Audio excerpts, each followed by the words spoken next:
An Introduction to Einstein by William F. Hudgings. Section 1. A popular explanation of the Einstein theory that approaches an actual visualization of the subject. The preparation of this essay on the principle of relativity has been undertaken after a careful study of practically all the literature hitherto published on the subject purporting to be of a popular or semi-popular nature. With due appreciation of the merit of many of these works, a perusal of them has made it increasingly apparent that the writers have not succeeded in eliminating technical phraseology sufficiently to bring the subject down to the level of the untrained reader, and that a really popular exposition of both the special and the general theory is needed. Notwithstanding the laudable efforts of some to meet this need, it is manifest that the public continues to be in the dark, and many erroneously suppose that, quote, only 12 men in the world, end quote, can really comprehend this new theory of the universe. Even book reviews oftentimes betray a surprising lack of appreciation of the fundamentals of Einstein's noble contribution to science. It is the purpose of this booklet, therefore, to bring within the scope of visualization, as nearly as possible, the very essence of relativity, and to state its principles in terms devoid of unfamiliar phrases and illustrations. The popular mind is not satisfied with vague statements, mathematical equations, and formulae. It calls for an explanation in words of everyday usage, and where a technical term must be employed, then a definition of that term in language simple and lucid. To meet these requirements without sacrificing scientific accuracy has been the earnest endeavor of the author. Acknowledgment is hereby made to Dr. S.I. Bailey and Dr. G.D. Burkhoff of Harvard, Dr. Edward Kasner of Columbia, Professor Victor Schmidt of Cincinnati, and Dean J.A. Robison of the Oakland Technical High School, California, all of whom have kindly criticized the manuscript and made valuable suggestions for improvement of the text. W. F. H. New York, December 1922. End of Section 1. Section 2. Introduction to Einstein and Universal Relativity. What is Einstein's contribution? Albert Einstein, Orthodox Jew of German birth and ardent Zionist, is the most discussed figure in intellectual circles in the world today. It is not as a Jew nor as a Zionist, however, that we find him so much in the limelight of public opinion, although as such he is a distinguished figure and has only recently toured Europe and America in the interest of the Zionist movement. What has lately made the name of Einstein a byword upon the lips of scientists, philosophers, and the multitudes of more common mortals is his revolutionary treatment of time, space, and gravitation, which materially affects various branches of accepted science and thereby threatens to throw certain portions of our school books and other scholarly works into the discard. The ideas which led to the development of Einstein's theory are not new. Newton appreciated the principle of mechanical relativity and presented it in much detail. But to Einstein belongs the credit of completely disentangling the idea of relativity of motion from the ancient conception of absoluteness of velocity and carrying out the relativistic viewpoint to its logical conclusion. In so doing, however, he found it necessary to discard or revamp many popular theories and, quote, laws of nature, end quote. But consistency is a jewel wherever found, and Einstein seems to have placed the gem into its proper setting. This Jewish scientist, born in 1878 of humble parentage, began delving into the mysteries of the universe at an early age. When only 16, it is said, he contributed a paper, modest in its brevity, which was read before an assemblage of German scientists with marked appreciation of its merit, and soon thereafter his active mind began to traverse new and unbeaten paths of scientific thought. During the years that followed, his ideas took more definite form, and in 1905, while occupying a chair in a Swiss university, Einstein published his first, quote, principle of relativity, end quote, now called the, quote, special theory of relativity, end quote, which treats the physical laws relating to uniform rectilinear motion, that is to say, motion in its simplest form. Einstein's hypothesis, unlike most theories advanced, did not originate with any physical discovery or observation. In a sense, it grew out of the philosophic notion of the relativity of all knowledge. He laid hold of the idea that everything is measured by or considered relative to something else, that our concepts of absolute position, absolute motion, and absolute time are groundless for the reason that we have no immovable and unchangeable standard anywhere in the universe as a starting point. While there is nothing new or revolutionary in this fact, yet it actually produced certain scientific revolutions when carried out to a consistent end. Prior to Einstein, the principle of relativity had been recognized and philosophized upon to a certain point and then dropped when it ran counter to hitherto unquestioned conceptions. Einstein, on the contrary, contended that if the principle is admitted at all, it must be admitted at every point, irrespective of what it contradicts. After, therefore, his theory was fully developed, it was then subjected to certain physical tests, with the result that it has been quite fully confirmed.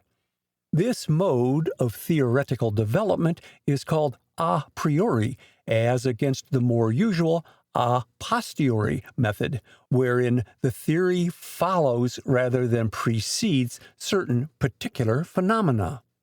It was in 1915, during the stress of the Great War, that Professor Einstein, working unconcernedly in his laboratory in Berlin, completed and published what is now called his, quote, general principle of relativity, end quote.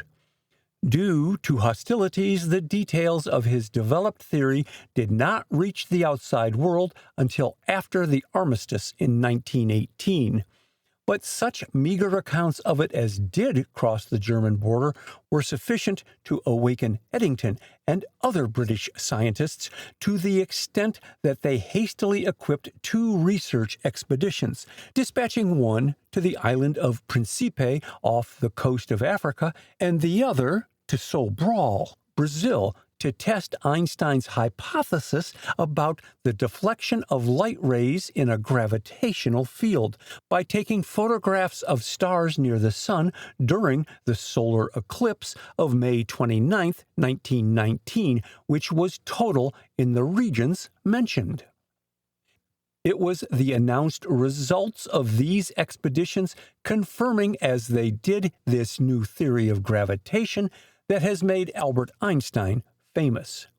There are, of course, opponents of the Einstein theory in the circle of scientists in both Europe and America, though they are comparatively few in proportion to the number who see merit in his postulates, if not, indeed, a complete solution of gravitational and other phenomena which have baffled the sages of every century.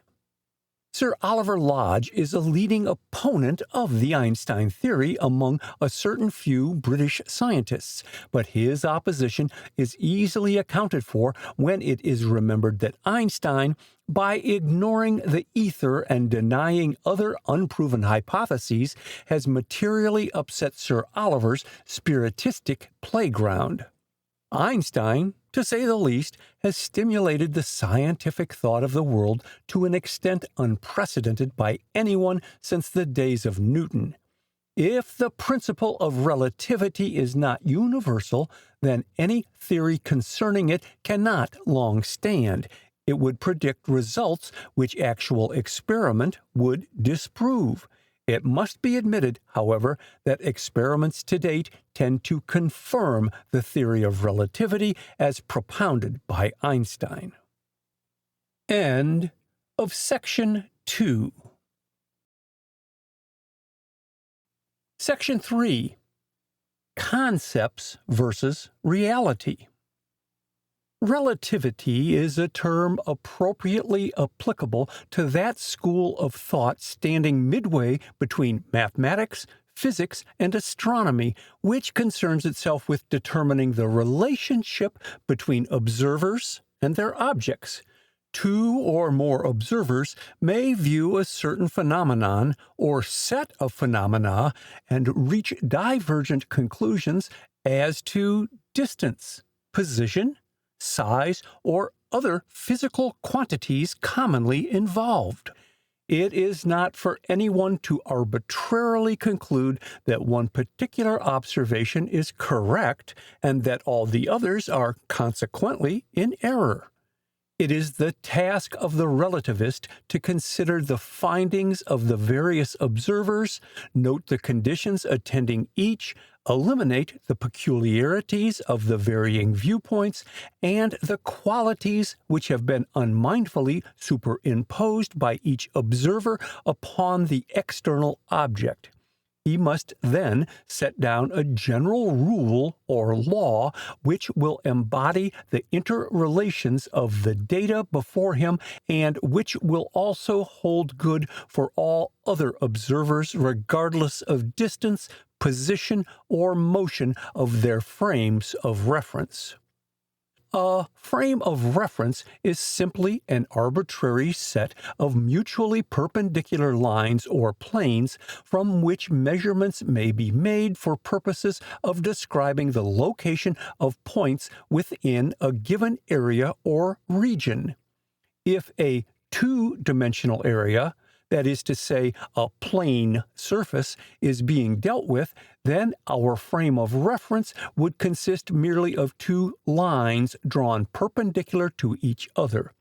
Thence, any point within the right angle formed by these two lines may be described by specifying its distance from each line. If we are to locate a given point in a three-dimensional region, that is to say, where length, breadth, and also height are involved, then our frame of reference must consist of planes instead of lines, 3 in number, each perpendicular to the other two, like the floor and 2 adjacent walls of a room. If any point within a room is to be located, we would first select as a frame of reference, let us say, the east and south walls together with the floor.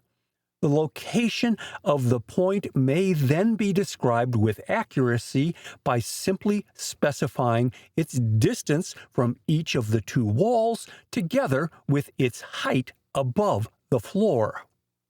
The perpendiculars of a frame of reference are called its axes, and the distances from a given point to the axes are called its coordinates.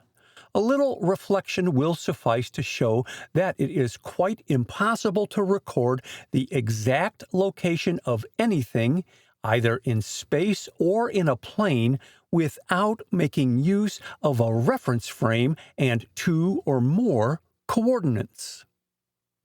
End of Section 3. Section 4. unlimited choice of reference frames. We are not limited in our selection or choice of reference frames. They may be close by or relatively remote from the point or object whose location we wish to describe. The axes may be physical or purely imaginary. They may be in any direction or position whatsoever, so long as they are mutually perpendicular and embrace the area in which the point or object is located. They may be at rest relative to the object and in motion relative to the observer, or vice versa, or either at rest or in motion relative to both. If the relative velocity is known, the coordinates may be determined as certainly as though both the object and the observer, together with his reference frame, were relatively at rest. An observer usually prefers to select a frame of reference which partakes of his own motion for the sake of convenience and simplicity. Hence, for purposes of either local or astronomical observation, we may choose an imaginary axis perpendicular to the surface of the Earth. But we must admit that as the Earth rotates, our perpendicular rotates with it. Consequently, it is really changing its direction from moment to moment. Such rotation, however, is not detected so long as we confine our observations to terrestrial things, because our frame of reference is at rest relative to the Earth and to all things fixed upon the Earth. But for astronomical observations, the matter becomes somewhat complicated due to the various relative motions involved. Astronomers often choose as a reference frame an imaginary line reaching from the Earth's center to the center of the Sun, together with another line perpendicular thereto extending from the Earth to some other planet or point in space. But neither the Earth or the Sun, or in fact any other body of matter, is at rest, nor do they move in a perfectly straight line or plane. The axes of such a frame of reference continuously undergo a change of direction. Indeed, a reference frame attached to any physical body in the universe must of necessity move, because all matter of which we have any knowledge is in motion, and a frame of reference attached to nothing would be meaningless. By reason of the motion of all objects and of frames of reference, it is necessary that the latter must be supplemented by clocks for determining the times of occurrences of physical events encountered in our measurements. We may therefore say that no frame of reference, when used for physical purposes, is complete without a set of accurately synchronized timepieces. The element of time is an essential factor in any calculation of physical quantities because motion is forever involved. Velocity, rate of motion, means distance traveled within a given time. Only when distance and time are combined can we determine our coordinates with universal accuracy. This will be more fully understood when we come to consider the four-dimensional aspect of the universe. But for all practical purposes, the time element cannot be divorced from the distance measurement of moving bodies, even when viewed in the ordinary three-dimensional sense. Suppose, for sake of illustration, we are assigned the task of charting or recording the precise course of a ball shot from a cannon. In order to specifically state the history of its flight, it will be necessary to indicate the position of the cannonball during each moment of its journey. We will say this is a possibility without attempting an explanation of the method of measurement used. When our task is completed, we will have a set of 4 figures for each successive second as follows. 1. Distance from cannon. 2. Distance from ground. 3. Distance to right or left. 4. Duration of time. When these 4 sets of figures are carefully set down, they may be transmitted on paper or by telegraph, and the recipient will be able to determine therefrom the history of the fired ball with as much accuracy as though he had been personally present and made the observations himself. This, however, would be impossible were the time factor omitted. The foregoing illustration is given merely to show that time is fully as important as distance measurement in specifying the location of any moving body, and everything in the universe is moving. It is in no sense intended to show how time is really a 4th dimension.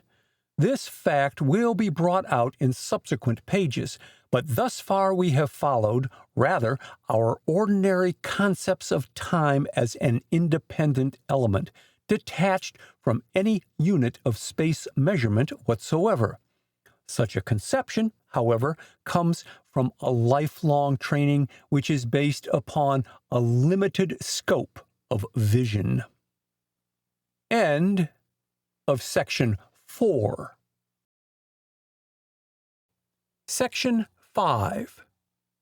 Knowledge broadens many concepts. Concepts do not necessarily represent the reality merely because they are easy to believe. They may be simply following in a groove caused by centuries of, quote, thoughtless reasoning, end quote.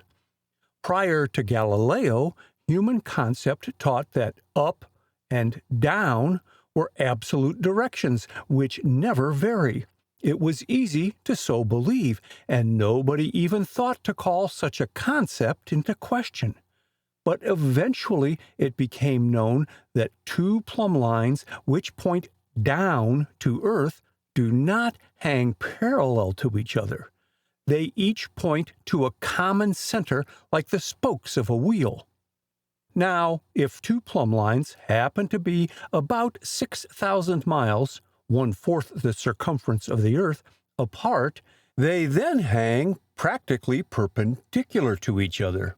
When this erstwhile paradox was established as a certain fact, mankind were obliged to change their former concepts of the absoluteness of the up and down directions. Einstein now asks us to revise our concepts of the absoluteness and independence of time and space and gives us his reasons therefor. In the light of Einstein's treatment of the principle of relativity, it is seen that no particular reference frame possesses any advantage over any other for mathematical accuracy, irrespective of the physical laws involved. It would not be difficult, of course, to grasp this fact in a mechanical sense, provided units of length and of time were absolute quantities, which are unaffected by the motion of the reference frame. But as will be subsequently seen, such units, when viewed independently, do vary constantly, and rigidity becomes in reality a meaningless term. In the face of this apparently insurmountable difficulty, however, Einstein shows in his special theory that any unaccelerated, that is to say, uniformly moving, frame of reference is as suitable as any other for the mathematical expression of physical laws. This is accomplished by regarding the universe and all objects therein as existing in 4 dimensions, viz., length, breadth, thickness, and time, the latter altering the length unit according to the relative velocities of the reference frames. It is naturally impossible to mentally visualize or graphically portray more than three dimensions, but they can be mathematically conceived. We shall endeavor presently to show how time takes its place alongside the ordinary three dimensions in the true geometry of the universe, possessing the value of a fourth coordinate or dimension. In reality, it supersedes in importance the other three in the sense that it possesses the elusive quality of automatically correcting or adjusting physical values which otherwise would be inconsistently altered by the velocities of our frames of reference. Irrespective of whether we can visualize the matter or not, it will be necessary for the reader to divest himself of all previous conceptions of time and of space as universally absolute, separate, and unvarying in their unit length if he would comprehend the Einstein theory of relativity. He must guard against the notion that time and space are independent elements that should be measured separately. He must adjust himself to the relativistic viewpoint that time and space are so interlinked that either, when taken alone, becomes meaningless except by analogy. When, therefore, we measure the distance between bodies or the dimensions of the bodies themselves, we are not calculating the miles or units of space merely, but of space-time. We will not attempt, but will purposely avoid, in a work of this scope, the setting out of algebraic equations, believing they would not tend to make the essay popularly readable, however much they may appeal to the mathematical student. Therefore, it must suffice here to state that the numerical value of time required for a light ray to traverse a given distance, together with the relative velocity between the frame of reference and the object, become considerable physical factors in calculation where great distances and enormous velocities are being dealt with. These items, however, are infinitesimal when merely earthly distances and ordinary velocities are involved. Einstein's equations, therefore, may be said to have no practical bearing upon the ordinary things with which we have to do in daily experience. We may continue to use our yardstick and our pocket timepiece exactly as before, but this in no wise diminishes the fundamental importance of the matter. Scientific interest rests not in the amount of variance from accustomed laws, but rather in the fact that a variance exists, and why. End of Section 5. Section 6. Universe, a four-dimensional continuum. We shall at this point merely touch upon the space-time character of the universe as Einstein sees it, leaving the subject for treatment in appropriate order later on. Einstein did not originate the geometry which he uses. He has simply made a masterful application of the work of Riemann, Minkowski, and others in the outworking of his theory. Various geometers, notably Minkowski, departing from the beaten path of Euclid, had come to view the universe as a four-dimensional continuum in which space and time are inseparably interlinked, and Einstein saw in this a solution of several phenomenal problems which had arisen in recent years to which the laws of Newton appeared inapplicable. The term continuum denotes a continuity of units. The geometer speaks of a straight line as a one-dimensional continuum because it consists of a continuity of points extending in one direction. A plane, likewise, is termed a two-dimensional continuum for the reason that it is a continuity of lines laid side by side, producing an area of length and also breadth. Accordingly, the whole spatial universe has been long regarded as a three-dimensional continuum. That is to say, a continuity of planes piled one on top of another, extending from infinity to infinity. As for time, it has been commonly looked upon as something entirely separate and apart from space. Humanity has habitually regarded it as an independent, one-dimensional continuum, that is to say, a continuity of instants, each being of universally definite duration, beginning where its predecessor ended and ending where its successor begins, and thus flowing on forever regardless of motion, location, or any physical condition. End of Section 6. Section 7. Time and space inseparable. But what ground have we for regarding space and time as independent and unrelated continua? Does not time thrust itself upon us at every turn, wherever we undertake a measurement in space? This might not be so if we could regard space as motionless and then really measure it from point to point. But absolute space cannot be measured. The best that can be done is to measure from one body of matter to another body of matter, and all matter is in motion and continuously changing position. Hence, the entrance of time into all physical calculation. Everything in the universe is somewhere at some time, and somewhere else at some other time. Thus, it is seen that time must intersect space at every point, wherever moving matter is involved.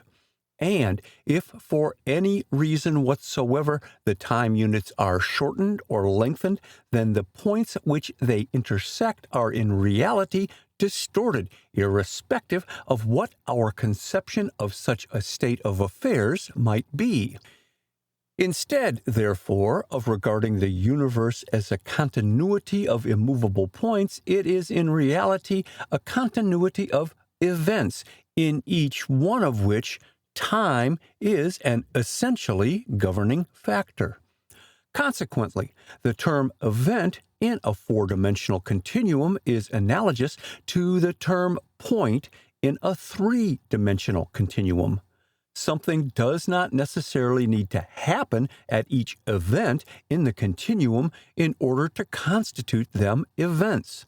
On the contrary, the continuum of events exists as a background for phenomena, and when happenings occur in any region whatsoever, the events, time and space points combined, are there, ready to give forth their testimony to the mathematician when he calls for his location data.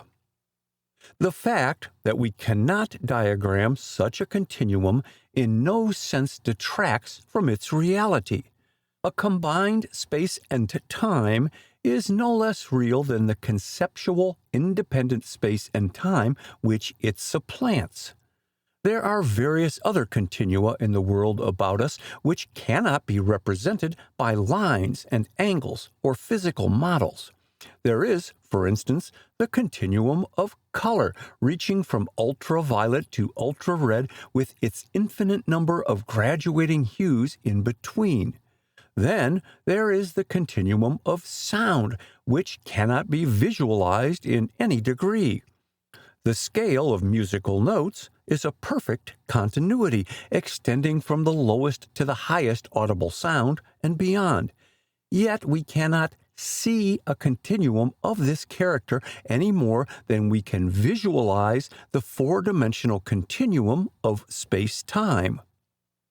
From the foregoing, it will be seen that the difficulty of making clear in few words the substance of the Einstein theory is due to its radical departure from our ordinary concepts of things. Many pages might be utilized to fully define such apparently simple terms as time, space, distance, straight line, etc. And after these are seen from the viewpoint of the relativist, then the reader is equipped to proceed with his study of relativity, but not before. The aforementioned handicap has been apparent to every writer who has attempted to make the theory of relativity popularly readable.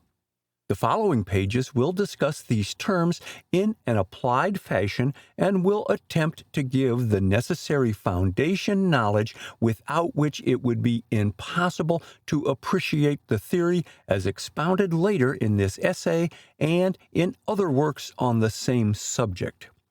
The reader will undoubtedly find it profitable to review the foregoing paragraphs after he has perused the arguments which follow. End of Section 7. Section 8. Relativity and its effects. Relativity, as applied to motion of all matter and systems of matter in the universe, stands opposed to the idea of absolute velocity.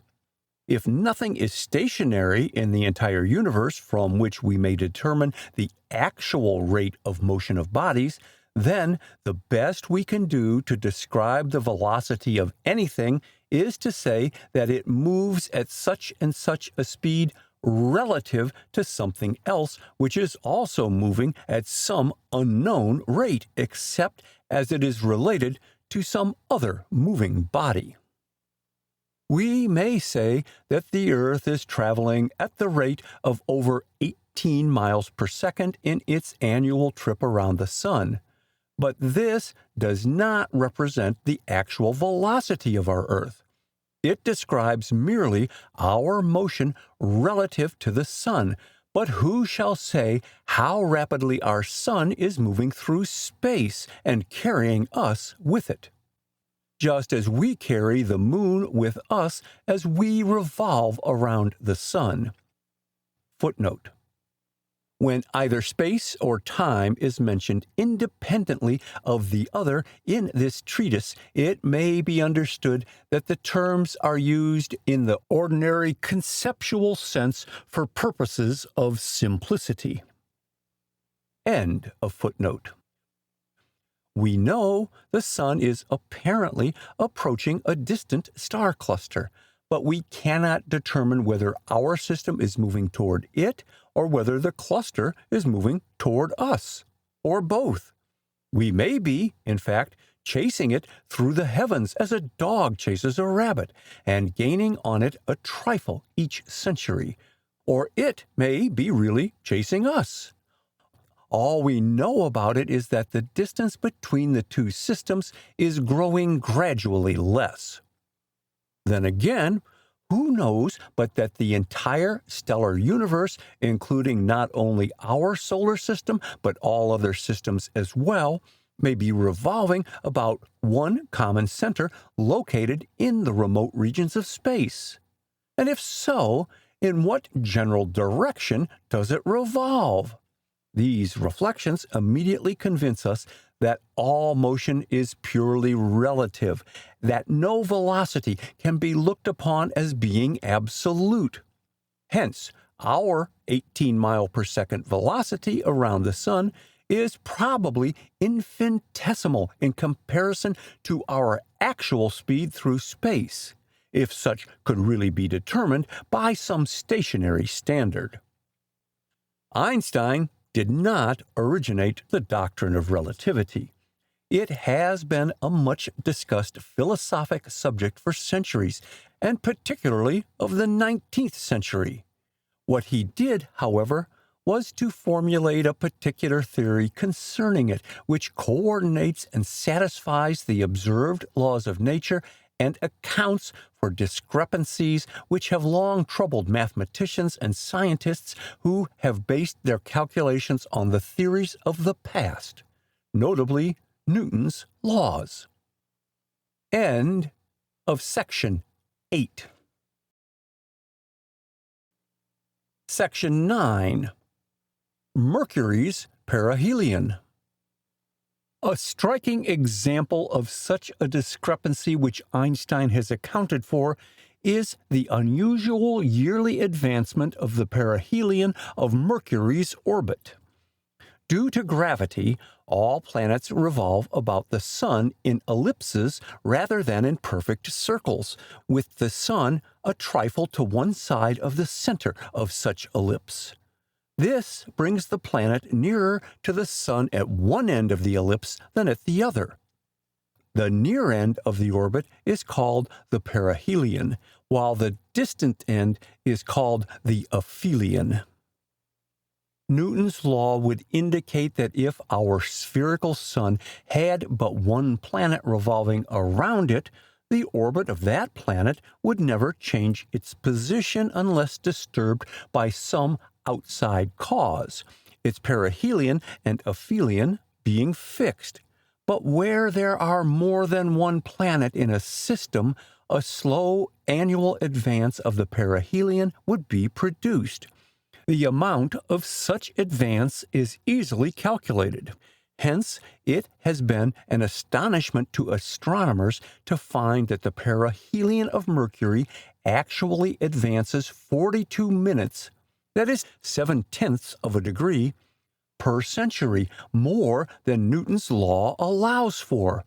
Einstein, however, simply points out that at perihelion a planet is moving with greater velocity than at aphelion because of its relative nearness to the Sun, and that its velocity, the time element, must be reckoned with in addition to the Newtonian gravitational advance.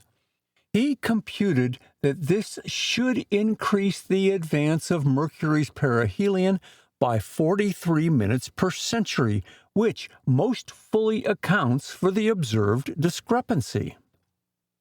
Opponents of Einstein have attempted to account for the aforementioned discrepancy on the ground that the Sun is not a perfect sphere and that its equatorial diameter exceeds its polar diameter sufficiently to add the required amount to the attraction at perihelion.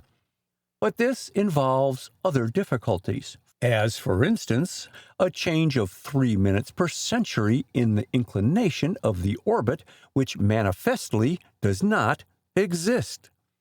The orbits of the other planets in our solar system are not sufficiently eccentric to reveal any marked difference between Newton's and Einstein's calculated results.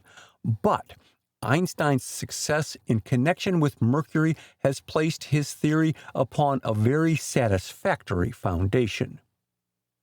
We have seen that all motion is relative. The same is true of time, because motion and time are inseparable. But even if this were not so, where would we find an absolute standard or universal unit of time any more than an absolute rate of motion of matter? We on Earth count time according to the rotation of the Earth on its axis, and we call the period of rotation a day. But the other planets in our solar system have days of very different length from ours, some shorter and some longer. All heavenly bodies possess their respective time standards, all different from ours and different from each other, which shall be taken as the absolute standard. There is no universal standard. Time is not an absolute quantity. It is relative, even as motion is relative. A, quote, perfect timekeeper, end quote, if suddenly transferred from Earth to Jupiter, would immediately be seen to keep a different time due to the differences in velocity of the two planets. End of Section 9.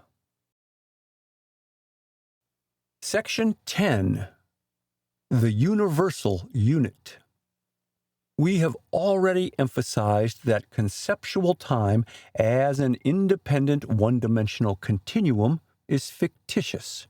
It does not really exist as such, but is a component part of space-time. The question naturally arises in our minds: if time does not exist in and of itself, and if there is no universal time unit, then how is it possible for Einstein or anybody else to make a calculation in which time is involved and arrive at any definite conclusion? The answer is that there is a universal unit, but not a universal time unit. This true unit is called the separation interval between events in the space-time continuum.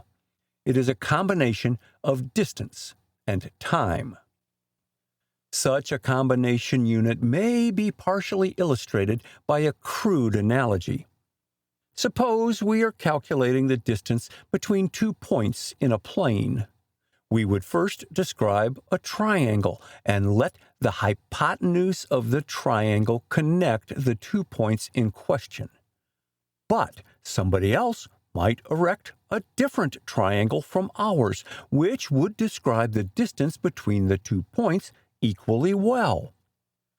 The triangles would have the same hypotenuse, but their respective bases and altitudes would be dissimilar, as shown in Figure 2. Let us think of the bases as representing time and the altitudes as representing space, while the hypotenuse stands for our separation interval. Even as we may have many base altitude combinations for our common hypotenuse, so we may have numerous combinations of space and time for the same separation interval. In certain combinations, the space element is greater than in others, while the time element is correspondingly smaller, and vice versa, although the separation interval, like our hypotenuse, remains a constant. It may be somewhat easier for the reader to appreciate the non-existence of a universal unit of length than it is for him to comprehend the unreality of independent time. No unit of length can be taken as a universal standard of measure, because measurements are relative and dependent upon the motion of the observer and his reference frame, or upon the velocity of the object relative thereto. This has been scientifically established by experiments made with particles emitted by radioactive substances whose velocities range from 20,000 to 170,000 miles per second. Lorentz and Fitzgerald, previous to Einstein, had suggested that all moving matter suffers a physical contraction in the direction of its motion, but their theory is not particularly convincing. To Einstein belongs the credit of postulating upon this subject in a manner that agrees with experiment and satisfactorily answers several phenomenal questions. He points out that there is an apparent contraction which is proportional to the relative velocity between object and observer, but that this contraction does not exist if the observer happens to be moving along with the object which he is measuring. To illustrate, if an ocean liner measures 1,000 feet in length while lying at the pier, theoretically, it would be a trifle less than 1,000 feet while underway if viewed by an observer on shore. If, however, the measurement were taken by an observer aboard the moving ship using the same yardstick that was used at the pier, the result would still be 1,000 feet. Einstein's contention is that the ship undergoes no physical shortening such as Lorentz and Fitzgerald supposed, but it is simply the victim of a phenomenon of observation. The apparent contraction, however, holds good for all objects or bodies of matter in the exact ratio to their velocity relative to the observer as specified in Einstein's mathematical formula, and is just as real in practical calculation as though it were a physical factor. End of section 10. Section 11. Motion and contraction. It is within the realm of possibility, of course, that some degree of physical contraction does result from motion, on the theory that the electromagnetic forces operating between the atoms and molecules of matter undergo a change due to velocity. If, therefore, the yardstick and everything else aboard the moving ship suffered a physical contraction exactly proportional to the length of the ship itself, then there would be no way of detecting it by any measurement taken aboard the vessel. It hardly appears reasonable, however, that materials of different density would undergo the same proportional contraction, as, for instance, a wooden yardstick and the steel sides of a ship, inasmuch as they are of entirely different molecular composition. The Einstein theory, therefore, proposes an observational variation rather than a physical contraction of the object, and shows that it equally exists whether we regard ourselves as at rest and the object as moving away from us, or whether we consider the object as stationary and ourselves as speeding past it.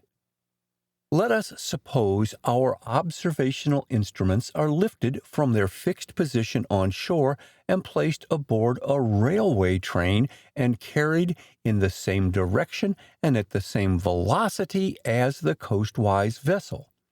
In this event, the ship would measure full 1,000 feet in length, just as it did when we measured it at the pier, because the observer, under the conditions stated, would be at rest relative to the moving ship.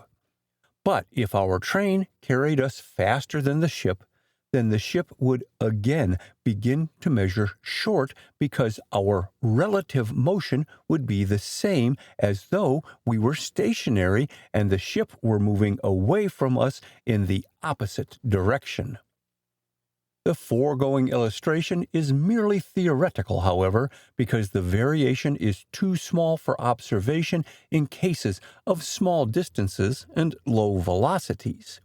Nevertheless, when the velocity approximates that of light rays, the apparent contraction becomes plainly visible. Some of the particles emitted by radioactive substances possess a velocity of about 9/10 that of light, and in such cases the amount of apparent shortening which they undergo can be computed because it is very great.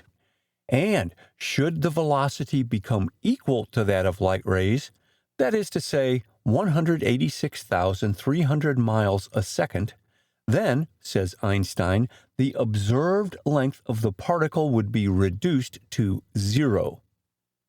Einstein does not claim that relative velocities greater than 186,300 miles a second cannot be attained, but he does contend that velocities greater than that relative to an observer cannot be observed. Thus, if a body of matter were moving away from an observer at only half the velocity of light, and the observer himself should suddenly become accelerated in the opposite direction until the relative velocity between the two became equal to or greater than that of light, then the observed length of the body in the direction of motion would be 0, although its width would be unaffected. End of section 11. Section 12. Absolute length, fictitious. All this leads us ultimately to the conclusion that there is no such thing as determining the absolute dimensions of anything, because relativity of motion and the time element are undeniable factors in all measurements. The assertion that these are infinitesimal, so far as the quantities we ordinarily have to deal with are concerned, does not alter the fact that absolute length is a fictitious phrase. For this reason, we cannot reckon the absolute distance between any two conceptual points in the universe. We must calculate in units of space and time combined, or else accept the fact that our conclusions are simply of local and not of universal significance. We may, for instance, make a measurement of the distance between Neptune and the Sun according to Euclidean geometry, obtaining a certain result. But if we were on another planet and there chose a reference frame which has a wholly different relative velocity to the frame of reference which we used here on Earth, and with this new reference frame we measured the identically same space between Neptune and the Sun, we would obtain a very different result. Which measurement would be correct? Neither would be correct if by that term we mean the absolute distance if the universe were motionless and unwarped by matter. Hence, in measuring great distances involving enormous velocities, we cannot ignore the principle of relativity and hope to obtain universally accurate results. It is because of this oversight that Euclid's geometry is found to be inadequate in such cases. But, as already suggested, there is a geometry that is universal in its application, in which time enters as a fourth dimension. The measurements taken according to such a geometry do not, therefore, represent distance merely, but a blending of distance and time. This is the geometry which Einstein employs. It will be discussed in greater detail further on. End of Section 12. Section 13. The Special Theory of Relativity. We will now consider Einstein's original theory of 1905, which has subsequently been called the, quote, special, end quote, or, quote, restricted, end quote, theory of relativity, before attempting an examination of his, quote, general principle, end quote, which he announced 10 years later. By doing so, we will find it a stepping stone of much worth, leading us naturally to the general theory, which will be discussed later. The special theory is summarized in two postulates, propositions, one relating to uniform straight-ahead motion and the other to the velocity of light rays. It is the combination of these two propositions that necessitates the interrelation of time and space. If both are true, and the weight of evidence seems to be on Einstein's side, then the space-time geometry already alluded to must be correct. In any event, our new conception of space and time, as heretofore mentioned, has doubtless prepared our minds to appreciate the postulates which we will now paraphrase in non-technical terms as follows. 1.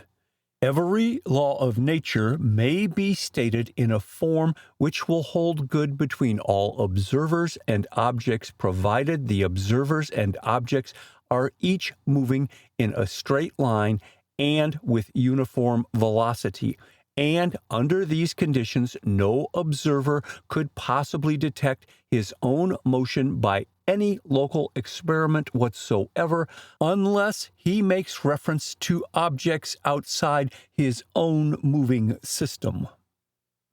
2. Light rays, if unobstructed, have an observed constant velocity irrespective of the relative velocity between the observer and the source of light. On the surface, there is nothing unusual about the first postulate. It appears to be simply another way of setting forth the mechanical principle of relativity announced by Newton. But it really involves more than that, Because so long as we regard all bodies and measured lengths and times as rigid and unchanged by the motion of our reference frames, then it is not true that every law of nature holds good between observer and objects as set forth in the postulate. Electromagnetic laws, for instance, are an exception, for they really do change their form in proportion to the relative motion of our reference frames. This first postulate simply demands a restatement of the laws of nature to make them harmonize with the principle of relativity in toto. As already observed, many inconsistencies arise in regard to time, distances, and dimensions if we hold to our old conceptions that units of time and of lengths are absolute quantities which cannot vary under any circumstance or condition. We know by experiment that they do vary. Hence the need of a restatement of nature's laws to account for the facts resulting from motion. This postulate, however, concerns only one kind of motion, viz., uniform and rectilinear motion. Rotating and accelerated and generally irregular motions are dealt with under the general theory, which will be considered later. End of section 13. Section 14.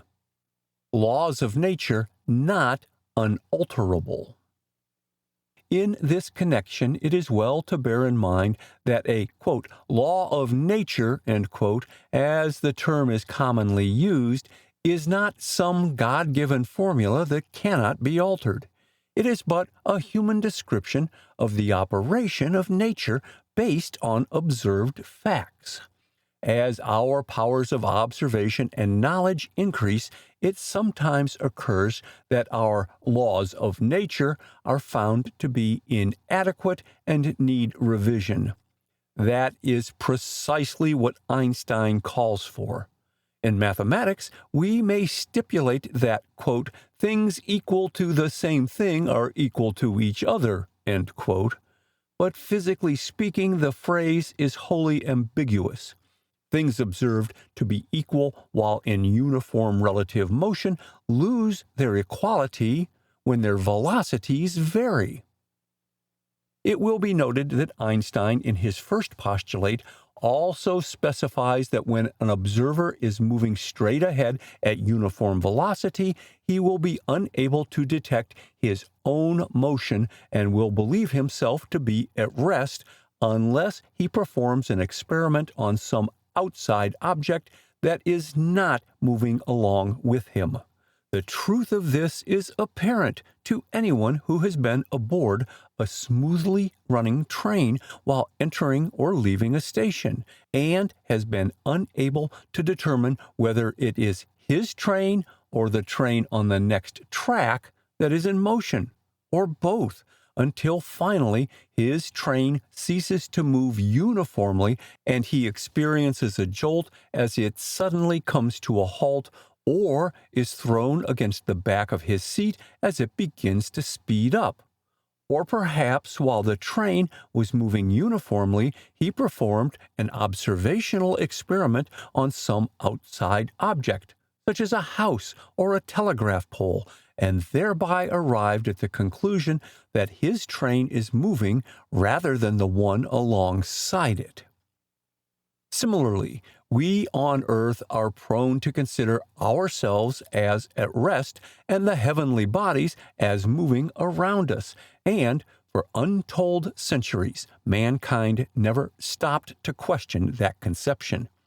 Even since we have come to know that we are merely one of the millions of rotating heavenly spheres which go to make up a universe, we are disinclined to admit that ours is not, in some sense, a favored position, or that an earthly reference frame is not somehow intrinsically better. But reflection convinces us that this is not so, And since it is not so, we would do well to put our science on a universal rather than upon a purely local basis by altering whatever age-old conception is necessary to make it agree with the principle of relativity. End of section 14. Section 15. Paradoxical behavior of light. It is the second postulate rather than the first that is astounding, because it substantially states that light rays from a given source will reach an observer who is running away from the rays just as quickly, that is to say, at the same velocity as they would reach another observer who is moving toward the rays.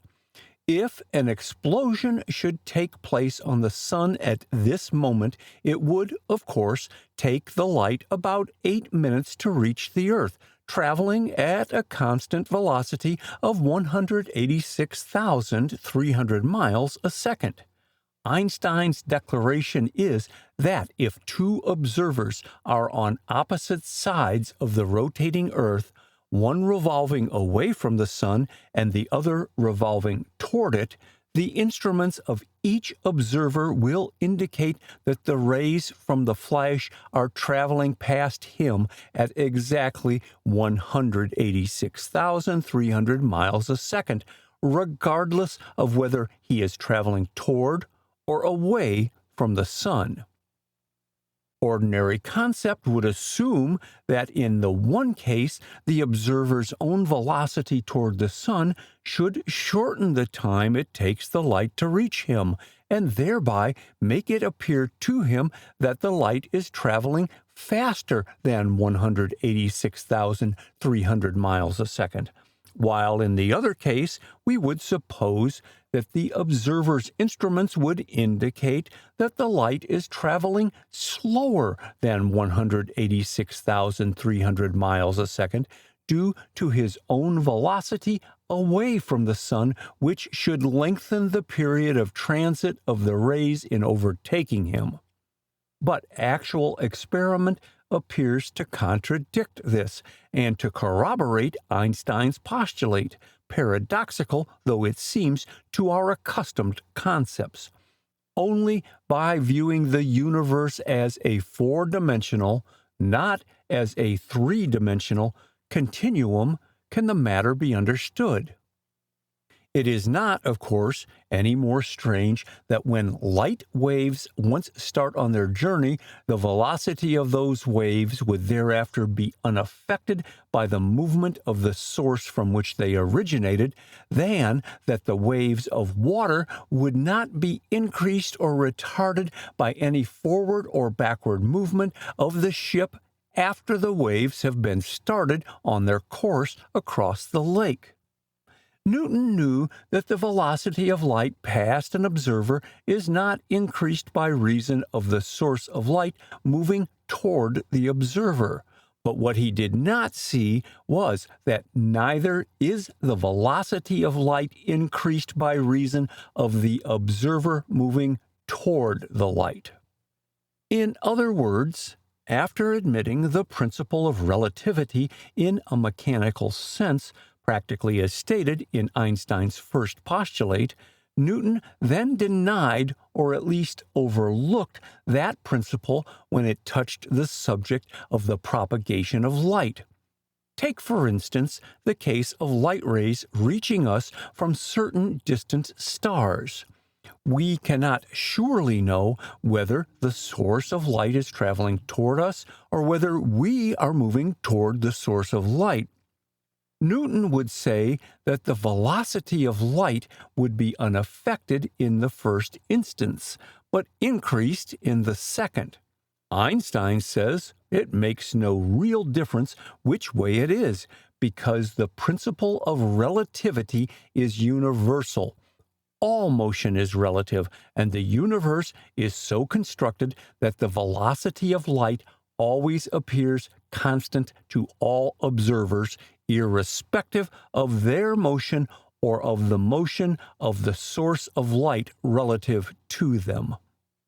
If, however, we were traveling away from a given source of light at a greater velocity than light itself can travel, it would certainly not be true that light, under such a condition, would register a constant velocity. But such a rate of motion is manifestly impossible of physical attainment, light being considered to possess the maximum velocity greater than which no material body can travel. In other words, 186,300 miles a second is the limiting velocity beyond which physical phenomena does not reach, because all matter would evidently suffer complete dissolution, being reduced to the state of free electrons by the time such a velocity would be attained. Light is matter in the free electronic state, and the velocity of such a form of matter is known to be 186,300 miles a second, as has been stated. Light, being a form of matter, is acted upon by gravitation. This was first demonstrated during the solar eclipse of May 29, 1919, when photographs were taken of various stars whose light at that season had to pass very near the sun in order to reach us. 3 months later, photographs were taken of these same stars after they had moved from their former positions. Their normal relative motion being known, it was easy to determine from the 2 sets of photographs whether their displacement was entirely due to that motion. It was found that their displacement was considerably less than it would have been under normal conditions, thereby indicating that the light from these stars had been deflected as it passed near the sun's rim, making it appear to the observer that these stars then occupied positions which they did not occupy. End of section 15. Section 16. Electronic structure of matter. Light and electricity both travel at the same velocity, and in the final analysis, they are the same form of matter. All ponderable matter is made up of molecules, and molecules consist of atoms of varying elements, except where the substance is elementary throughout, in which case the molecules are made up of a certain number of atoms of the same element. An atom is an aggregation of negatively charged particles of electricity called electrons, which revolve and vibrate at enormous rates around a central nucleus of protons carrying a positive charge. If we conceive of a handful of sand as whirling around and around at such an enormous velocity as to appear as a globe several feet in diameter, we have a visualization of the ultramicroscopic atom and its comparative dimension to that of the individual electrons and protons which compose it. Electrons and protons are manifestly identical in all form of matter, but all atoms do not contain the same number of them. An atom of hydrogen contains only 1 electron and 1 proton, while atoms of heavier matter contain a vast number.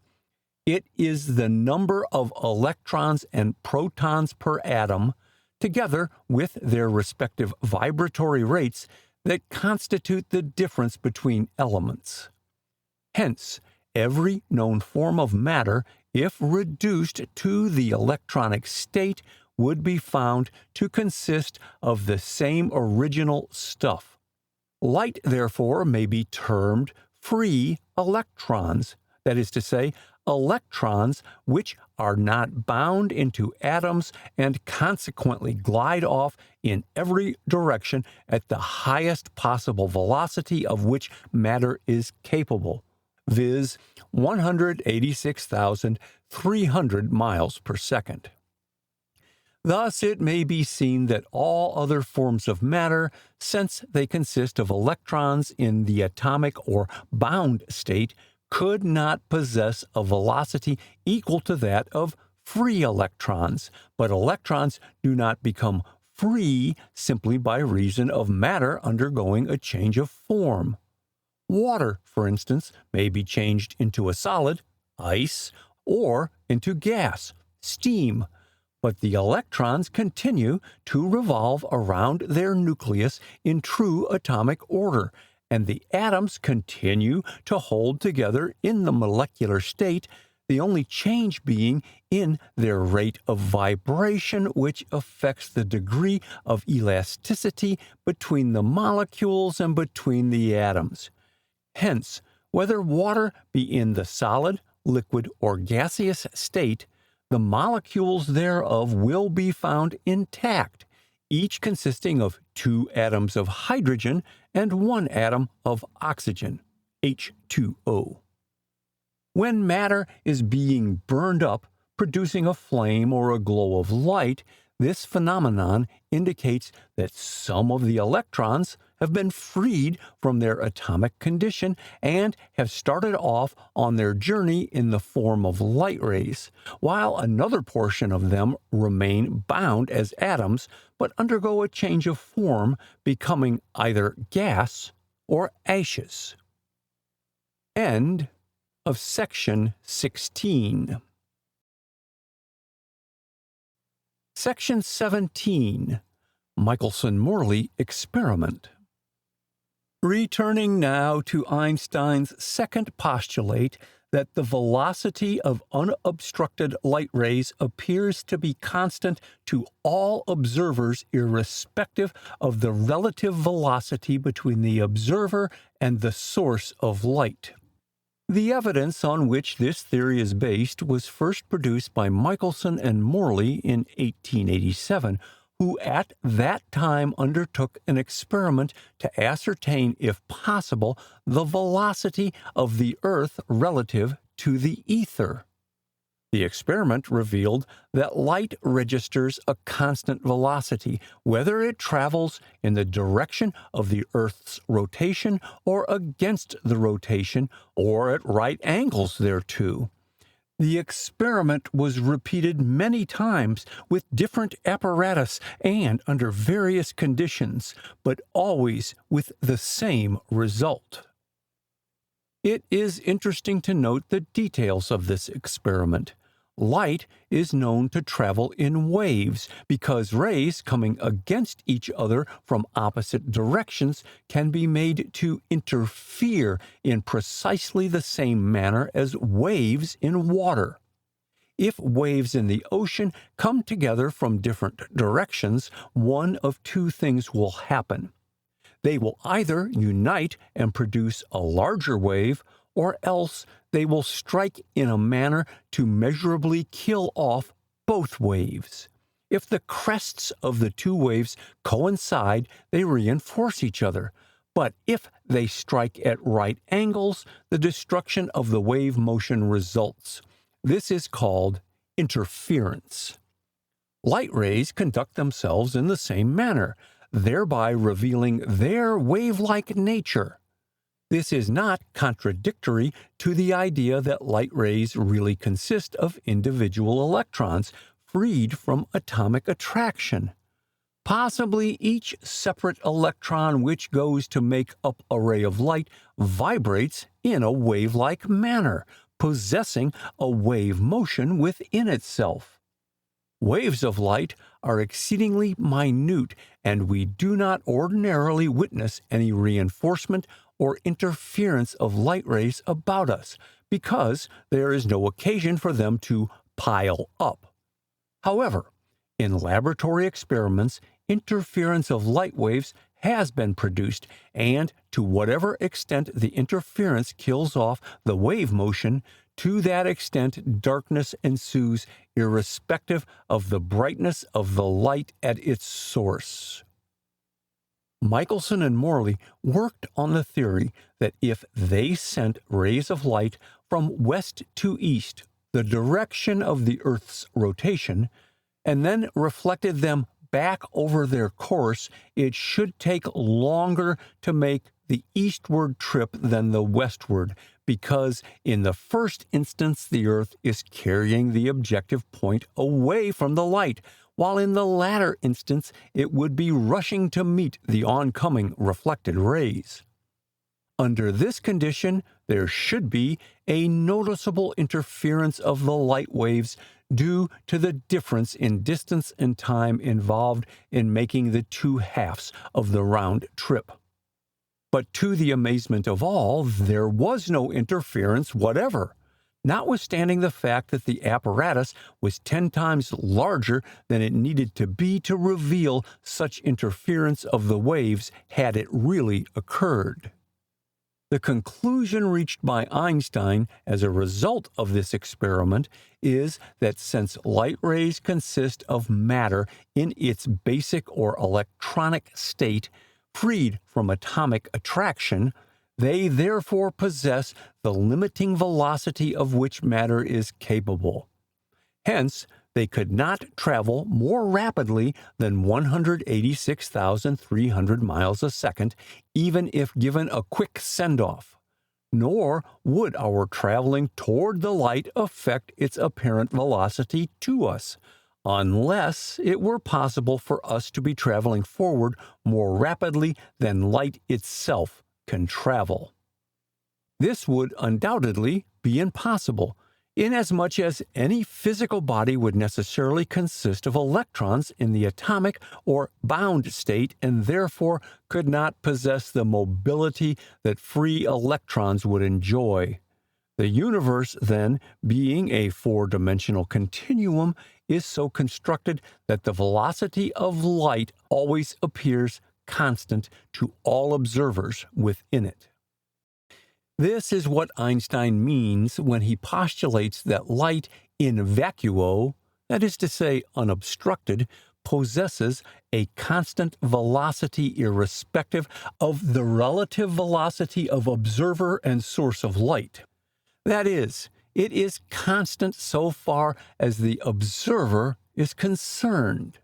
Thus, if a flash should occur on any heavenly body and we were moving toward the flash at, say, 40,000 miles a second, and another observer were moving away from it at, say, 60,000 miles a second, the experiment of each observer would indicate that the light has reached him at exactly 186,300 miles a second, although according to Euclid's conception of space, the light has been obliged to travel 100,000 miles a second faster to reach the one observer than the other.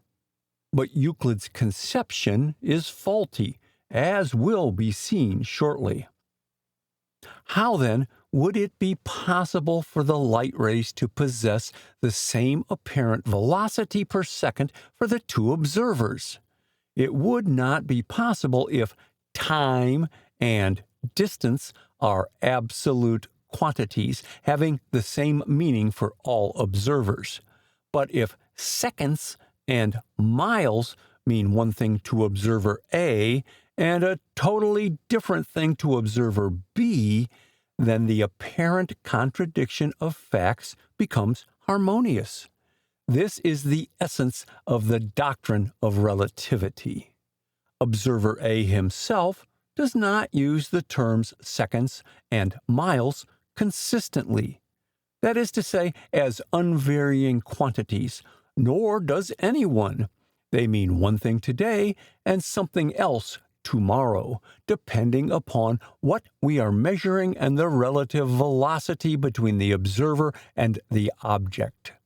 The observer is not aware of this inconsistency. To him, there is no inconsistency whatever. Nevertheless, only by acknowledging the varying quantities of time and of space and admitting the geometry which combines the two into one unit Can the Michelson-Morley experiment and other similar observations be understood and explained? End of section 17. Section 18. Simultaneity, a meaningless term. We have been taught that the true length of a moving body is, quote, the distance between simultaneous positions of its endpoints, end quote.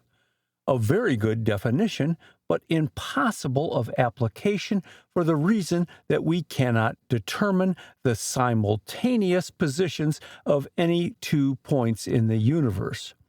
Simultaneity is a meaningless term so long as the absolute velocity of the observer and the absolute velocity of the object being measured are unknown.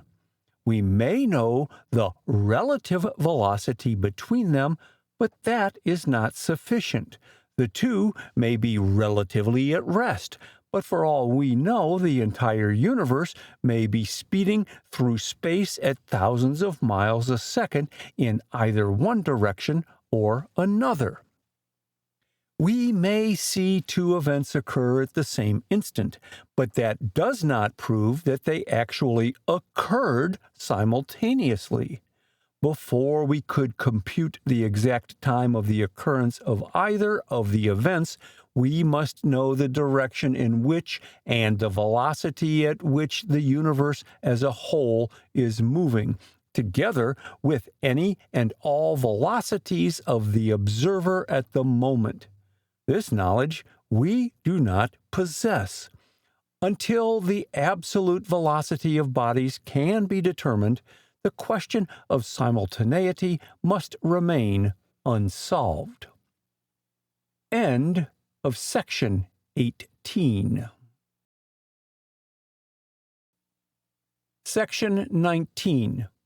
The general principle of relativity. When, in 1905, Einstein published the foregoing postulates, which are limited to uniform rectilinear motion, he may have considered that it would be expecting too much to look for a general principle of relativity, such as would hold good for all kinds of rotating and irregular motions, and by which observers of different and variable velocities might agree as to the reality of things under their observation.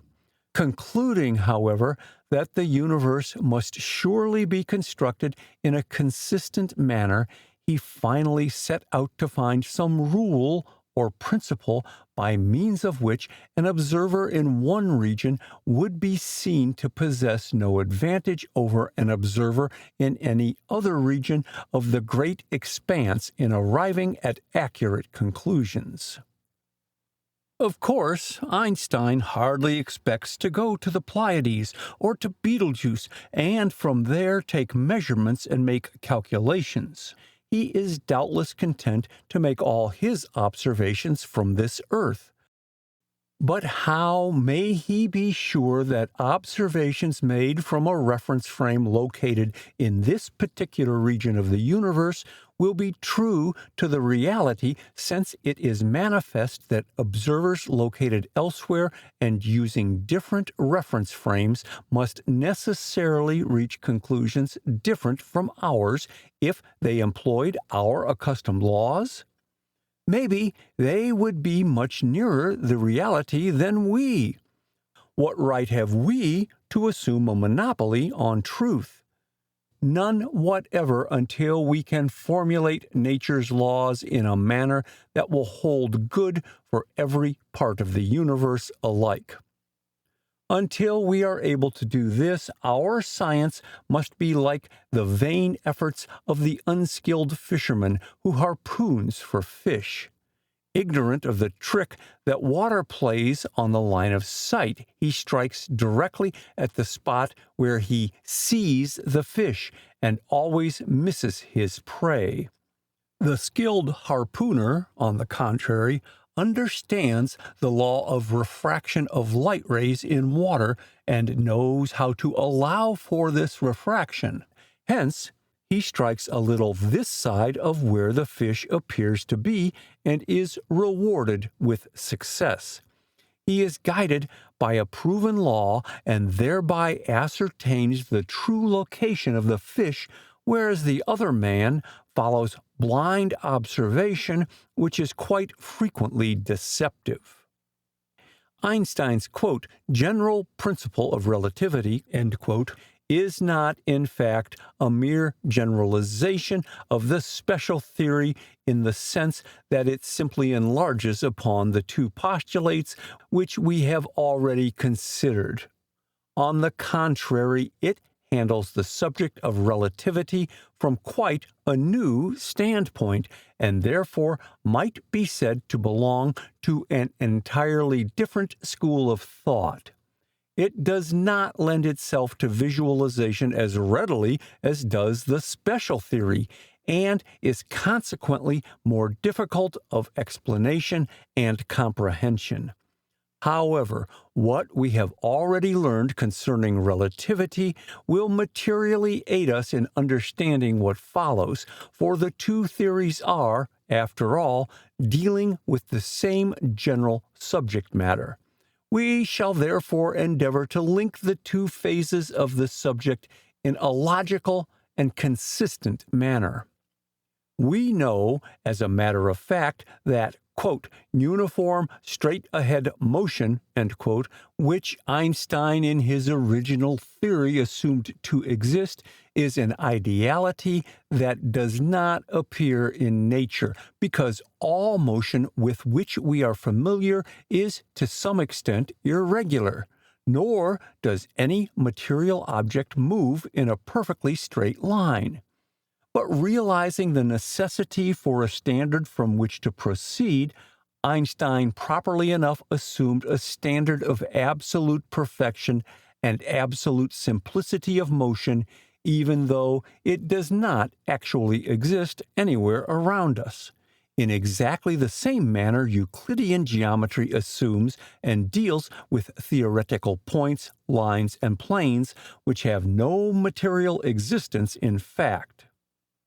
As set forth in Einstein's first postulate of the special theory, an observer on a uniformly moving system could not possibly detect the motion of his system without making reference to some outside object.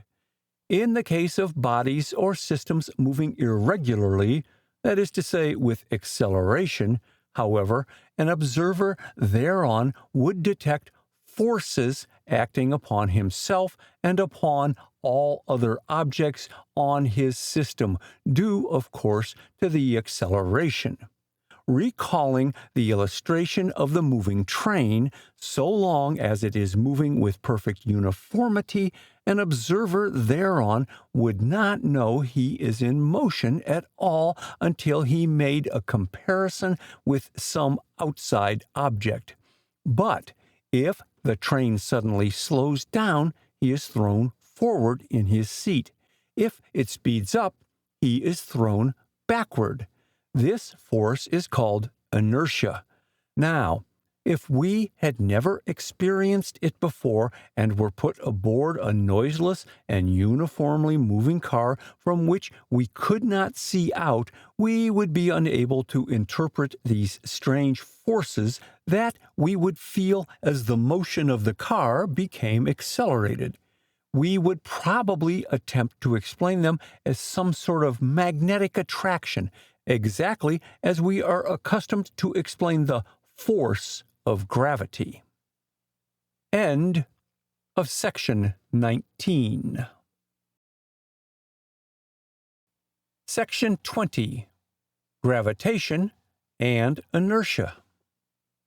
In the general principle of relativity, Einstein deals with these forces, inertial and gravitational, and attributes them to a common cause, viz., acceleration of motion, and has put the matter upon a consistent mathematical basis which at once accounts for certain discrepancies long observed in Euclidean geometry and in Newton's laws. It is obvious enough that where there is no acceleration of motion, there could be no centrifugal or inertial force exhibited. But we have been accustomed to looking upon gravitation as something entirely different, as a mysterious drawing power or attractive force that is somehow inherent in matter. But gravitation is non-existent if we fall with the proper acceleration. To use Einstein's own illustration, if we were in a closed room poised somewhere in gravitational space and began to fall with the acceleration common to that field, there would be no gravitational effects to be observed. Objects released by our hand would not fall, but would remain where they are, and we could raise ourselves from the floor and stand midway between the floor and the ceiling as easily as upon the floor itself. Again, assume we are in a closed room poised in space, in a region remote from any gravitational field whatsoever. Then suppose we began to rise with a constant acceleration. Forthwith, we would feel our feet pressing against the floor. Objects released from our hand would strike the floor by reason of the floor rising up to meet them, and in all respects the effects would be identical with that of gravitation. In other words, we would have created an artificial gravitational field, and it would be due to our accelerated motion. The characteristics of gravitation and inertia are identical. No amount of insulation or screening will diminish the pull of gravity on anything. Furthermore, gravity acts on every kind and quantity of matter alike, so that if a feather weighing less than an ounce and a pig of lead weighing a ton were held side by side at the top of a great vacuum tube and allowed to drop at the same instant, the feather would reach bottom within the same time as the lead, each falling at an acceleration of approximately 32 feet per second. It is the resistance of the air that retards the fall of light materials, such as a feather, but in a vacuum there is no resistance, and gravity is found to act on all matter to the same degree under such conditions. The same is true of inertia in vacuo. When this relationship between the two forces is recognized, we are prepared to believe Einstein when he states that inertial force and gravitational force are due to a common cause, viz., acceleration. This does not mean that our Earth, for instance, is being accelerated in all directions at once, expanding out to meet falling objects, such as in the case of the artificial gravitational field mentioned in the above paragraph. It does mean, however, that the falling objects themselves are accelerated, but as will be presently seen, this acceleration is not due to any attractive force exerted by a center of gravity, but rather to a warped condition of space which surrounds all bodies of matter. Neither Newton nor Einstein have attempted to analyze the structure of matter and on this basis explain the phenomenon of gravitation. Newton evidently believed, however, that every particle of matter exerts a drawing force upon every other particle of matter. Hence, he formulated his law, which specifies this attraction between bodies as being directly proportional to the product of their mass and inversely proportional to the square of the distance between them. But he did not attempt to make clear what that drawing force is, or why it is inherent in all matter, nor did he explain how or through what medium or mechanism it operates. Newton contented himself with merely dealing with the phenomenon of gravitation in the abstract. So does Einstein, but with this difference. The latter denies the existence of any mechanism whatever in connection with gravitational force so far as any attractive power from within is concerned, and accounts for it on purely geometrical grounds. This is the most difficult phase of the Einstein theory for the layman to grasp, for the reason that it involves the whole structure of non-Euclidean geometry with which the public is generally unfamiliar. End of section 20. Section 21. Non-Euclidean geometry. Euclid, the famous Greek mathematician in the 3rd century BC, published the first systematic treatise on geometry, the science of space and its measurement, and his axioms and theorems are generally taught in our high schools and colleges today. Euclid proceeded upon the simple theory that all space consists of points, lines, and planes. He defined a point as that which has position but not size, a line, continuity of points, as possessing length but no breadth or thickness, and a plane, continuity of lines, as having length and breadth but no thickness. They are simply abstract terms having no physical existence in nature, except as they exist in our minds. Nevertheless, they have proved themselves convenient in measurement and calculation. But when mathematicians, after centuries of earnest effort, were unable to prove Euclid's postulate concerning parallel lines, it occurred to some of them that possibly the whole Euclidean system rests upon a faulty foundation. Then it was that Sequire in Italy, Legendre in France, Gauss in Germany, Bolyai in Hungary, and Lobachevsky in Russia, all masters of Euclidean geometry, conceived of other methods of decomposing space than that proposed in Euclid's Elements.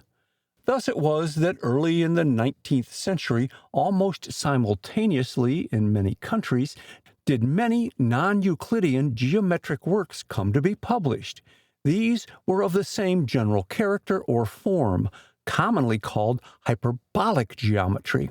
Each of them is as consistent in itself as is the geometry of Euclid.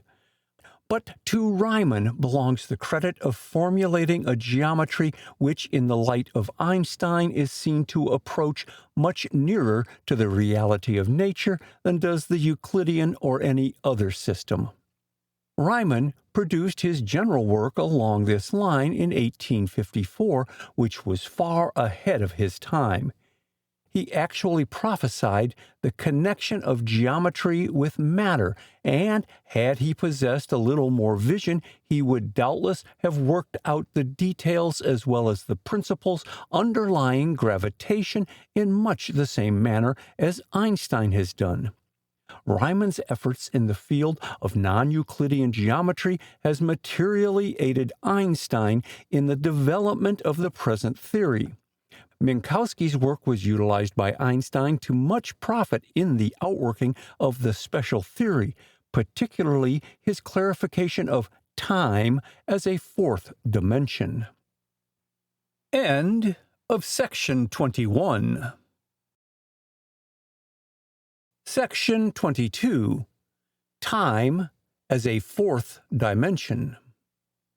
It is natural for us to think of all matter as possessing but three dimensions, length, breadth, and thickness, and we have been accustomed to making our measurements of matter and of space on that basis. Using the formula of Pythagoras, we have ascertained the distance between any 2 points in a plane, a two-dimensional area, by extracting the square root of the sum of the squares of the coordinate axes. That is to say, the base and the altitude, as in the accompanying diagram. See Figure 4. If point A is 8 miles south and 6 miles west of point B, then A and B are 10 miles apart. Thus, the square of 8 is 64. The square of 6 is 36. The square root of 100 is 10. Likewise, the distance between any 2 points in a three-dimensional region, as from an upper to the remotest lower corner of a room, is generally considered to be, quote, the square root of the sum of the squares of the three sides, end quote. Figure 5. Thus, if the distance O to X is 12 feet and X to Y is also 12 feet, while Y to Z is 14 feet, then the straight diagonal distance from O directly through the room to point Z is 22 feet, because the sum of the squares of the three sides, 144 plus 144 plus 196, yields a total of 484, and the square root of that number is 22. This simple formula will hold good for all ordinary measurements, but for great distances in space, a slight correction is found necessary because of the little trick that light rays are prone to factor. That is to say, the numerical value of the interval of time required for a light ray to traverse play upon us. We must subtract the time from the distance. Hence, if our cube were large enough to fill a goodly portion of the universe, we would no longer say that the diagonal distance from O to Z is square root of the quantity x squared plus y squared plus z squared end quantity, but rather square root of the quantity x squared plus y squared plus z squared minus t squared end quantity. T, of course, representing time. Now recall what we learned in the preceding pages, that the velocity of light always appears to be the same to all observers, irrespective of the relative velocity between the observer and the source of light.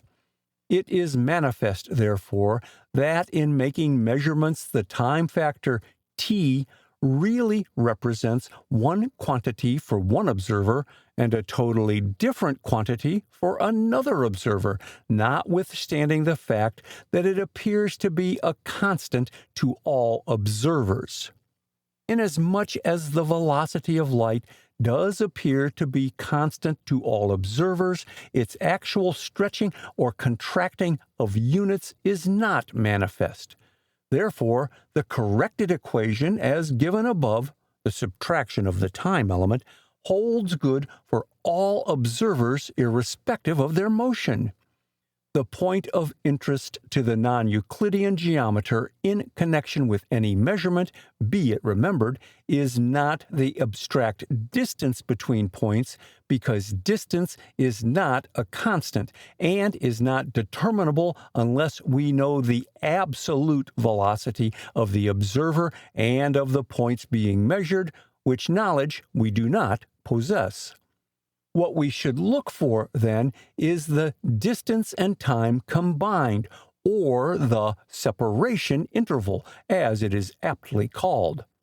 The time factor automatically corrects the units for each observer, no matter what his motion may be, and thus the separation interval appears a constant. The foregoing illustrates how time takes its place alongside the ordinary three dimensions of space and is in reality a fourth dimension, although it is not a thing that can be visualized as we can visualize the length or breadth or thickness of any object. In the following paragraphs, we shall examine further into the geometry of the universe, particularly as it relates to the phenomenon of gravitation. End of section 22. Section 23. Geometry with a physical meaning. Certain news dispatches and book reviews have erroneously reported Professor Einstein as having said, quote, only 12 men in the world can understand the principle of relativity, end quote. The statement becomes absurd in view of the scores of volumes now in print, all of which set forth more or less clearly the details of the Einstein theory. What he alluded to in the remark, so generally misquoted and misconstrued, is his mathematical equations, calculus of tensors. He questioned if there are more than a dozen mathematicians in the world who are familiar with this abstruse differential calculus because it is not generally taught in the university textbooks. This calculus is a veritable maze of formulae, really invented by Riemann and Christoffel, but systematized by the celebrated Italian mathematicians Ricci and Levi-Civita, and is impractical for any ordinary use. This is why so few mathematicians have familiarized themselves with it. Einstein, however, found it invaluable in dealing with such complex geometrical problems as his theory produced.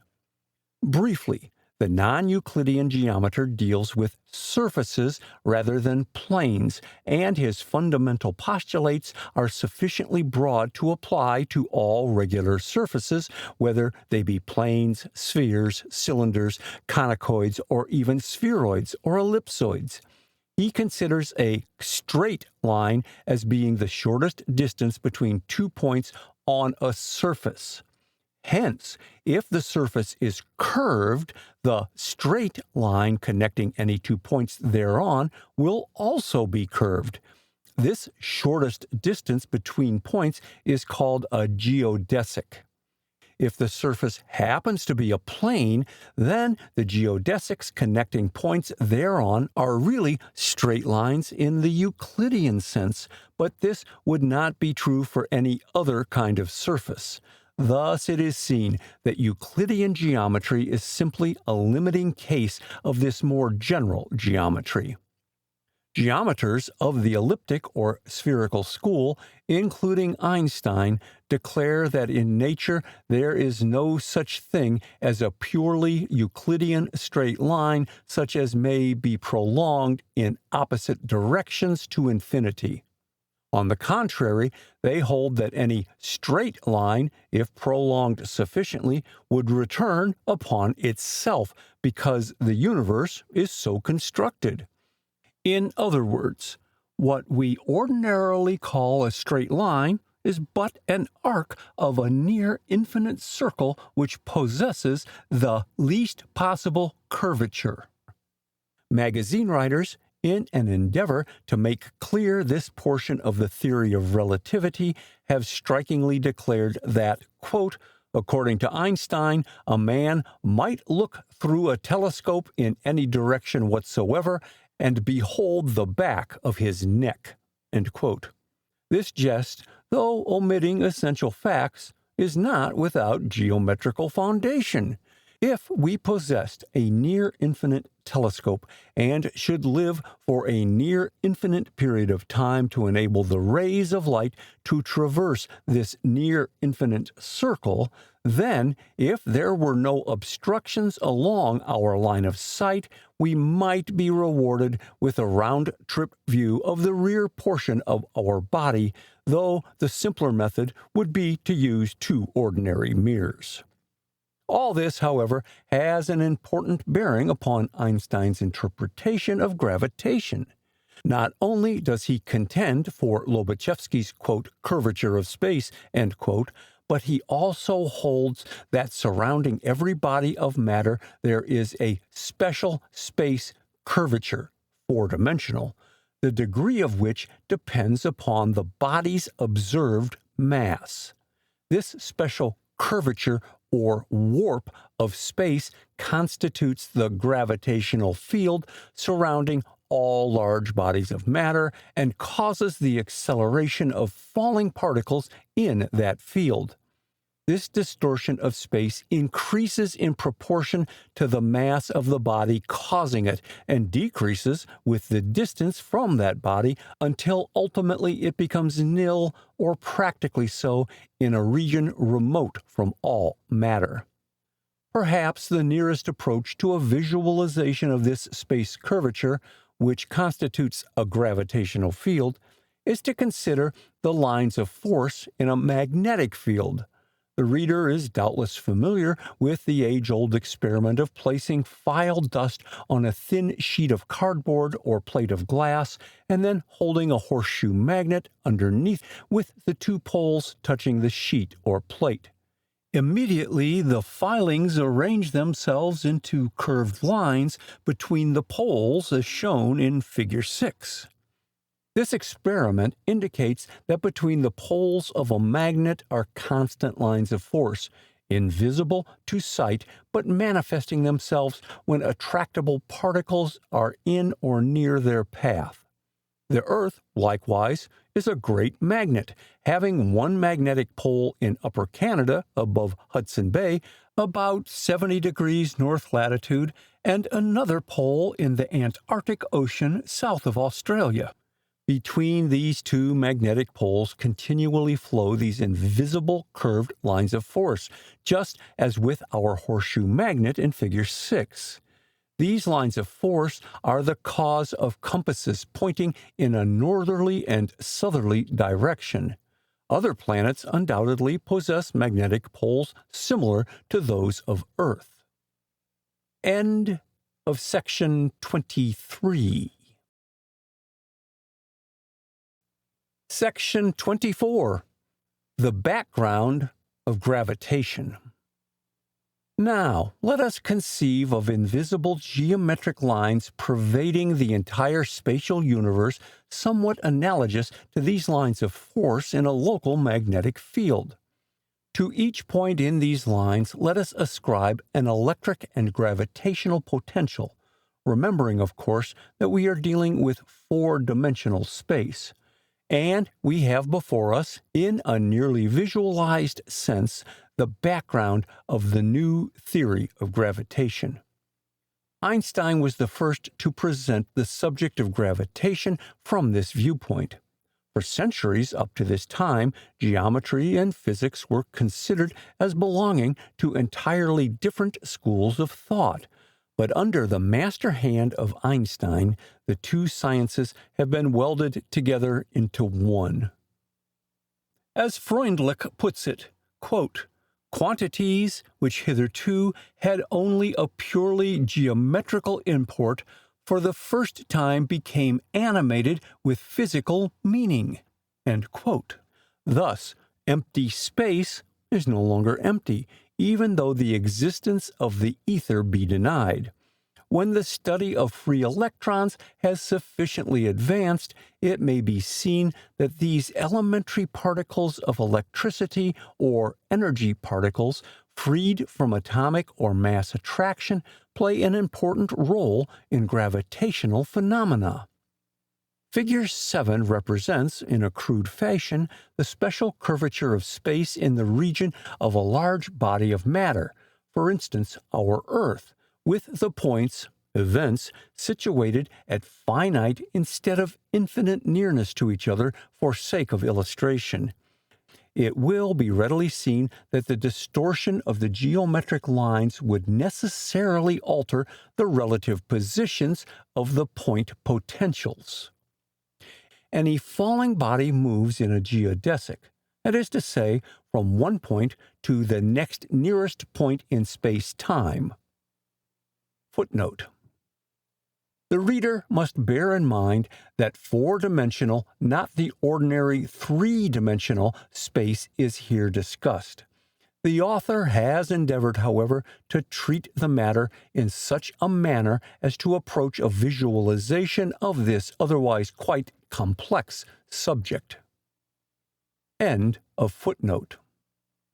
In an undisturbed region remote from matter, the points, events, may be considered as so arranging themselves that any four neighboring ones would constitute practically a square. It may then be seen that the easiest path for falling bodies would be to follow the sides of the squares, because by doing so, they would be following the geodesic, or shortest distance between points. See Figure 7. But in the region of a large body of matter, the lines of points become so distorted that the diagonal of any four neighbor points becomes the geodesic.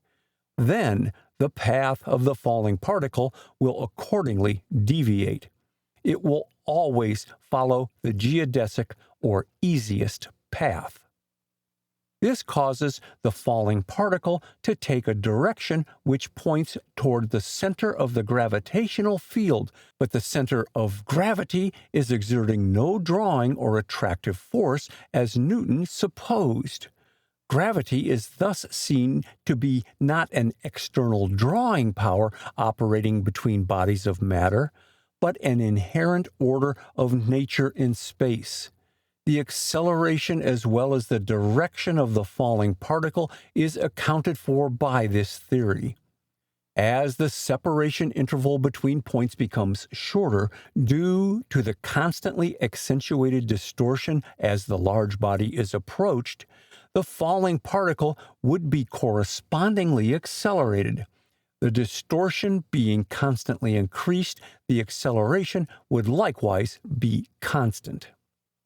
Newton, in his law of inertia, postulated that any particle of matter at rest will forever remain at rest if not disturbed, but when once set in motion, it will continue to move at uniform velocity in a straight line unless interfered with by outside force.